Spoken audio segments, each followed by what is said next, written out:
선창하겠습니다. 제가 선창하면 여러분 크게 후창해 주시기 바랍니다. 성경 암송을 하는 우리가 말씀기종이다. 성경 암송을 하는 우리가 리얼 크리스천. 어제의 말씀 복습합니다. 어제의 말씀은 데살로니가전서 5장 18절 말씀입니다. 우리 두 번 연속 암송해 보겠습니다. 데살로니가전서 5장 18절 말씀, 범사에 감사하라. 이것이 그리스도 예수 안에서 너희를 향하신 하나님의 뜻이니라. 데살로니가전서 5장 18절 말씀, 아멘, 아멘. 데살로니가전서 5장 18절 말씀, 범사에 감사하라. 이것이 그리스도 예수 안에서 너희를 향하신 하나님의 뜻이니라. 데살로니가전서 5장 18절 말씀, 아멘, 아멘. 눈을 감고 데살로니가전서 5장 18절 말씀, 범사에 감사하라. 이것이 그리스도 예수 안에서 너희를 향하신 하나님의 뜻이니라. 데살로니가전서 5장 18절 말씀, 아멘, 아멘. 우리가 이제 하루에 한 절씩 암송하다 보니까 우리가 데살로니가전서 5장 18절 말씀만이 하나님의 뜻처럼 우리가 오해될 수 있어서 이 데살로니가전서 5장 11절부터 우리에게 주시는 말씀이 있죠. 공동체에 대한 하나님의 뜻이 있습니다. 우리 11절부터 13절까지 같이 선포합니다. 그러므로 피차 권면하고 서로 덕을 세우기를 너희가 하는 것 같이 하라. 형제들아, 우리가 너희에게 구하노니 너희 가운데서 수고하고 주 안에서 너희를 다스리며 권하는 자들을 너희가 알고 그들의 역사로 말미암아 사랑 안에서 가장 기이 여기며 너희끼리 화목하라. 이것이 공동체에 대한 하나님의 뜻입니다. 다음은 이웃에 대한 하나님의 뜻입니다. 우리가 이웃 사랑한다. 내 이웃을 내 몸과 같이 사랑한다. 그리고 이런 이웃 사랑에 대해서 우리가 많이 이야기하는데 이웃 사랑을 어떻게 해야 할까? 14절 15절은 구체적으로 설명합니다. 우리가 같이 선포합니다. 또 형제들아 너희를 권면하노니 게으른 자들을 권계하며 마음이 약한 자들을 격려하고 힘이 없는 자들을 붙들어주며 모든 사람에게 오래 참으라. 삼가 누가 누구에게든지 악으로 악을 갚지 말게 하고 서로 대하든지 모든 사람을 대하든지 항상 선을 따르라. 이것이 이웃에 대한 하나님의 뜻입니다. 그리고 우리 자신에 대한 하나님의 뜻이 있습니다. 우리 개인에 대한 하나님의 뜻, 우리 같이 선포합니다. 항상 기뻐하라. 쉬지 말고 기도하라. 범사에 감사하라. 이것이 그리스도 예수 안에서 너희를 향하신 하나님의 뜻이니라. 데살로니가전서 5장 11절부터 18절의 말씀이었습니다. 이렇게 우리는 하나님의 뜻을 분별하며 살아가야 할 줄로 믿습니다. 하나님의 선하시고 하나님의 기뻐하시고 하나님의 온전하신 뜻이 무엇인지 분별하며 살아가는 것이 우리 크리스천들의 몫입니다. 그렇게 살아갈 때 우리는 우리에게 주신 그 사명이 있잖아요. 소금과 빛의 역할을 감당하는 저희가 될 줄로 믿습니다. 그럼 오늘 말씀 우리 함께 하겠습니다. 오늘의 말씀은 성경 암송의 힘 365 25쪽에 있습니다. 요한일서 2장 17절 말씀입니다. 우리 5번 같이 선포할까요? 시작. 요한일서 2장 17절 말씀. 이 세상도 그 정욕도 지나가되 오직 하나님의 뜻을 행하는 자는 영원히 거하느니라. 요한일서 2장 17절 말씀. 아멘, 아멘. 요한일서 2장 17절 말씀. 이 세상도 그 정욕도 지나가되 오직 하나님의 뜻을 행하는 자는 영원히 거하느니라. 요한일서 2장 17절 말씀. 아멘, 아멘. 요한일서 2장 17절 말씀. 이 세상도 그 정욕도 지나가되 오직 하나님의 뜻을 행하는 자는 영원히 거하느니라. 요한일서 2장 17절 말씀. 아멘, 아멘. 요한일서 2장 17절 말씀. 이 세상도 그 정욕도 지나가되 오직 하나님의 뜻을 행하는 자는 영원히 거하느니라. 요한일서 2장 17절 말씀. 아멘, 아멘. 요한일서 2장 17절 말씀. 이 세상도 그 정욕도 지나가되 오직 하나님의 뜻을 행하는 자는 영원히 거하느니라. 요한일서 2장 17절 말씀. 아멘, 아멘. 저는 이 말씀이 참 좋아요. 그래서 어떤 분이 목사님, 저 2026년에 그 말씀 하나 주세요. 이렇게 이야기하면 저는 여러 말씀을 이렇게 소개하기도 하지만 요한일서 2장 17절 말씀을 드립니다. 여러분 꼭 이 말씀 암송하시고 지켜 행하는 사람 되기 바랍니다. 그래야 남는 장사 됩니다. 우리 5번 반복합니다. 요한일서 2장 17절 말씀. 이 세상도 그 정욕도 지나가되 오직 하나님의 뜻을 행하는 자는 영원히 거하느니라. 요한일서 2장 17절 말씀. 아멘, 아멘. 요한일서 2장 17절 말씀. 이 세상도 그 정욕도 지나가되 오직 하나님의 뜻을 행하는 자는 영원히 거하느니라. 요한일서 2장 17절 말씀. 아멘, 아멘. 요한일서 2장 17절 말씀. 이 세상도 그 정욕도 지나가되 오직 하나님의 뜻을 행하는 자는 영원히 거하느니라. 요한일서 2장 17절 말씀. 아멘, 아멘. 눈을 한번 감아보고 시작. 요한일서 2장 17절 말씀. 이 세상도 그 정욕도 지나가되 오직 하나님의 뜻을 행하는 자는 영원히 거하느니라. 요한일서 2장 17절 말씀. 아멘, 아멘. 우리 한 번 더 해보겠습니다. 요한일서 2장 17절 말씀. 이 세상도 그 정욕도 지나가되 오직 하나님의 뜻을 행하는 자는 영원히 거하느니라. 요한일서 2장 17절 말씀. 아멘, 아멘. 우리 다시 한번 눈을 감고 요한일서 2장 17절 말씀. 이 세상도 그 정욕도 지나가되 오직 하나님의 뜻을 행하는 자는 영원히 거하느니라. 요한일서 2장 17절 말씀. 아멘, 아멘. 여러분 이 말씀의 그 결론은 뭐냐면 영원히 남는 삶은 하나님의 뜻을 행하는 삶뿐이다. 이런 뜻입니다. 영원히 남는 삶, 하나님의 뜻을 행하는 삶뿐이다. 이렇게 정의할 수 있겠습니다. 오늘 말씀해 보니까 이 세상도 그 정욕도 어떻게 간다고요? 지나가되. 그 다음에 오직 하나님의 뜻을 행하는 자는 영원히 거하느니라. 이런 말씀입니다. 우리가 인생을 묘사하는 격언 중에 이런 격언이 있죠. 이 또한 지나가리라. 여러분 많이 들어보셨죠? 또 어쩌면 여러분들이 많이 사용하는 격언일 수 있습니다. 우리가 이 격언을 우리가 두 가지로 이해를 하는데 하나는 뭐냐면 힘들 때 이 고난은 반드시 끝이 온다. 견디게 하는 소망으로 그렇게 이야기합니다. 이 고난, 이 환난, 이 슬픔 반드시 지나간다. 그러니까 조금만 참고 견뎌라. 이런 의미를 가진 말입니다. 또 반면에 잘 될 때는 이 영광도 이 인기도 오래가지 않는다. 있을 때 잘하고 있을 때 겸손해라. 이런 의미로도 사용하는 격언입니다. 이 또한 지나가리라. 성경에는 이런 말씀이 없어요. 그런데 전도서를 읽어보면 이 또한 지나가리라 라는 그 말씀의 의미를 가진 말씀들이 굉장히 많습니다.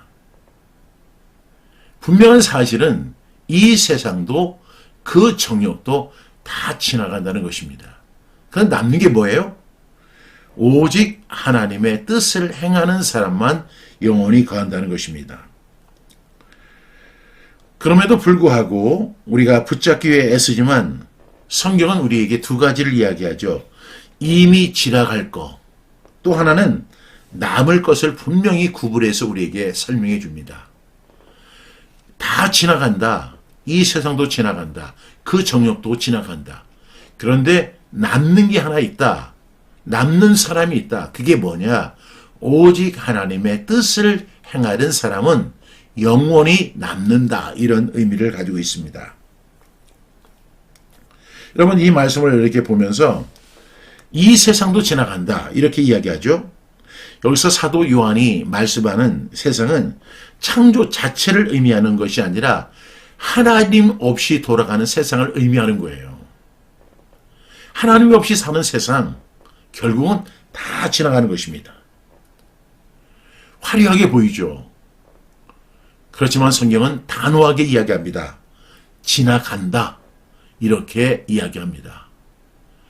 사실입니까? 사실입니다. 또 두 번째 문장에 보니까 그 정욕도 지나가되 이렇게 이야기합니다.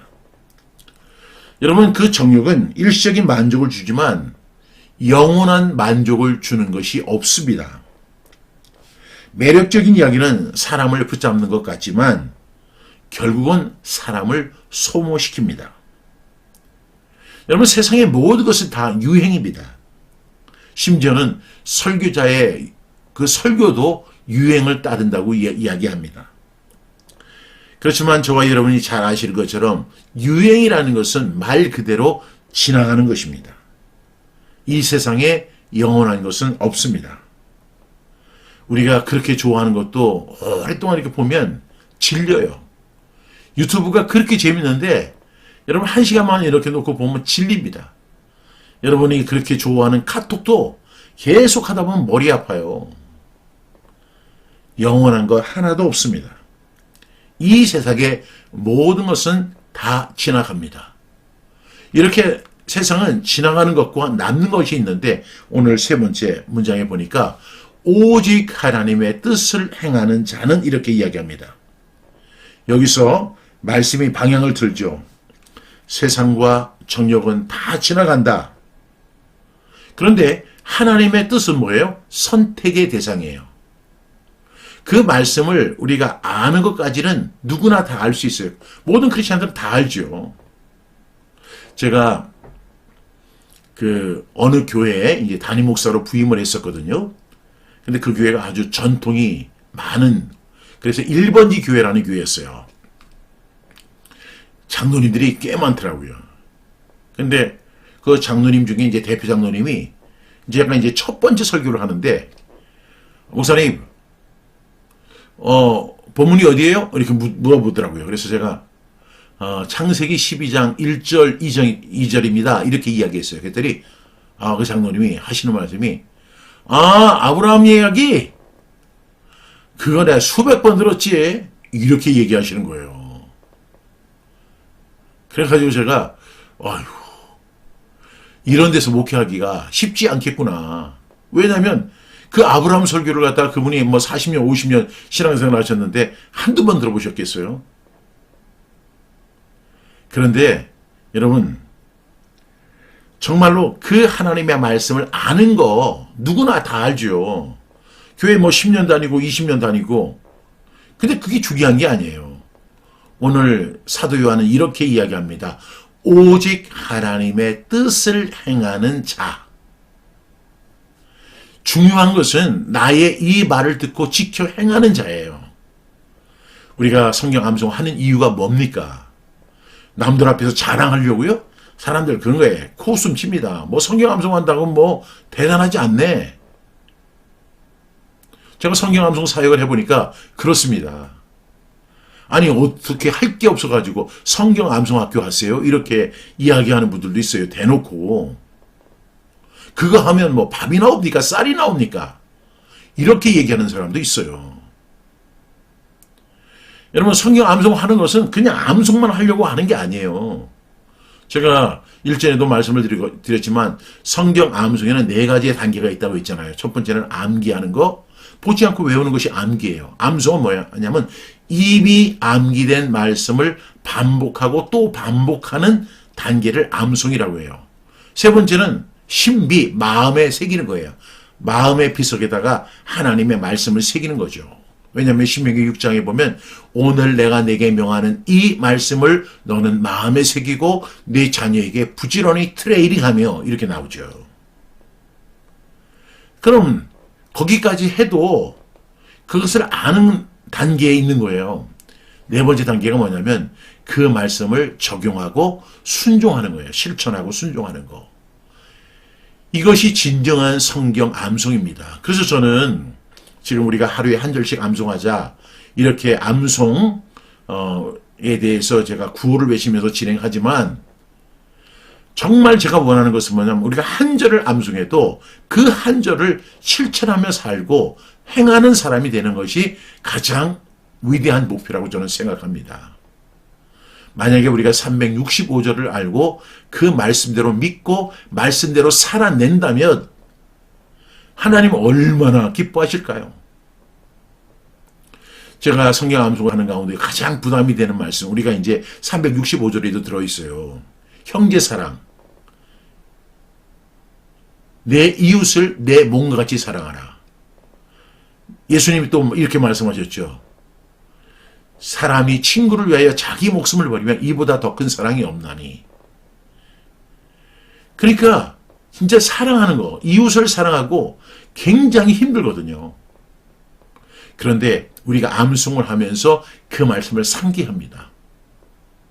그러면서 내 자신에게 질문하죠. 너는 이웃을 사랑해? 너에게 주어진 이웃 사랑하고 있니? 가만히 보니까 제가 그렇게 살지 못하는 거거든요. 그럼 그 말씀 앞에 엎드리는 거예요. 하나님, 제가 그 말씀대로 못 살아요. 제가 이 말씀 아는 건 아는데, 암송하는 건 암송하는데, 문제는 이 말씀대로 믿고 살아내질 못해요. 저에게 그 말씀을 믿고 살아갈 수 있도록, 살아낼 수 있도록 저에게 힘을 주세요. 능력을 주세요. 이렇게 기도할 수밖에 없는 것입니다. 중요한 것이 뭐예요? 오직 하나님의 뜻을 행하는 자. 이 사람은 어떻게 된다고 했죠? 영원히 거하느니라. 세상에 모든 것은 다 사라집니다. 그렇지만 하나님의 뜻은 선택 대상입니다. 그것을 행하느냐, 행하지 아니하느냐. 행하느냐, 그 말씀을 붙들지 않느냐 하는 것입니다. 하나님의 뜻을 행하는 사람 어떻게 된다고 했죠? 영원히 거하느니라. 여기서 영원함이라는 것은 오래 사는 것이 아니라 하나님 안에 머무는 삶을 의미합니다. 무엇을 소유했느냐가 아니라 어디에 속해 있느냐가 더 중요한 것입니다. 예수님께서 요한복음 15장에서 포도나무 비유를 이렇게 하실 때 나는 포도나무요 너희는 가지니 너희가 나에게 붙어 있으면 자동적으로 열매를 맺는다. 우리가 얼마나 더 가졌느냐, 얼마나 더 대단한가가 아니라 어디에 소속되어 있느냐는 것이 가장 중요한 것입니다. 여러분, 하나님 안에 속하는 저와 여러분 될 수 있기를 바랍니다. 이런 사람이 천국에서 뭐예요? 기족입니다. 말씀 기족입니다. 여러분 오늘 이 말씀 꼭 기억하시고 2026년 하나님의 뜻을 행하는 사람으로 설 수 있기를 간절히 축복합니다. 여러분에게 이런 질문 드리고 싶습니다. 지금 내가 가장 붙들고 있는 것은 지나갈 것인가 영원히 남을 것인가? 지금 내가 그렇게 사모하고 갖고 싶어하고 붙들고 있는 것은 지나갈 것인가 아니면 영원히 남을 것인가? 여러분 한번 생각해 보시기 바랍니다. 두 번째 질문은 이런 질문이에요. 나는 과연 하나님의 뜻을 행하기로 결단하는 사람인가? 아니면 아는데 머무는 그런 사람 되기를 원하는가? 저와 여러분들이 다 하나님의 뜻을 행하는 사람이 됐으면 좋겠습니다. 그런 과정 속에서 때로는 넘어지고 때로는 좌절하고 때로는 사람들에게 손가락질 당한다 하더라도 우리 한번 그렇게 살아봤으면 좋겠습니다. 말씀대로 믿고 말씀대로 살아내고 말씀대로 누리는 우리 말씀 귀족 되는 저와 여러분 다 되기를 주님의 이름으로 축복합니다. 기도하겠습니다. 사랑하시는 주님, 지나갈 것을 붙들며 마음 졸이고 흔들리지 않게 하시고 순간의 감정보다 주님의 뜻을 행하는 삶을 선택하는 우리 모두가 되게 하여 주옵소서. 사라질 것에 마음을 빼앗기지 않고 주의 말씀 안에 뿌리내려 영원히 남는 자로 살아날 수 있도록 도와주옵소서. 오늘도 주어진 하나님의 뜻을 행하기로 결단하며 사는 사람이 되겠습니다. 주님 도와주세요. 예수님의 이름으로 기도드렸습니다. 아멘.